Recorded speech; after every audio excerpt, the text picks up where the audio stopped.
question also was tailored towards the Buffalo Bills. I want to get your thoughts.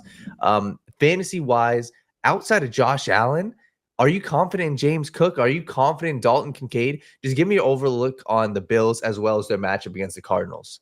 Yeah, James Cook is so-so. I mean, I think he's going to be a low-end running back one at the most. I have him actually as my RB11 this week because I like the matchup. I think anytime you have the Bills in a solid game environment, you have to be excited about that.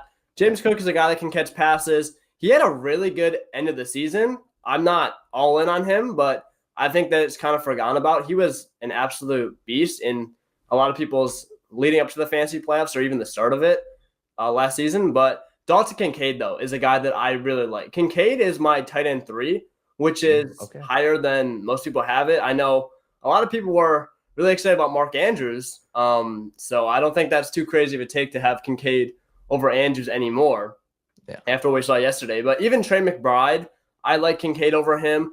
Just that offense where it seems like they're going to be playing him as that big slot receiver, that's exactly what we want. Tight ends, you have to figure out how they're going to be used because just because someone's a good real-life tight end does not mean they're going to be good in fantasy because you have blocking, and that's a big part of fantasy football. And if you're getting utilized as just a blocker versus a receiver, that's not really going to give you fantasy points. Kincaid is a good enough blocker to where he'll get on the field, but they don't view him as a typical tight end. They view him as that big slot receiver that they're going to line him up out wide, and he's not just going to stay in line and do all the dirty work like, some other tight ends might.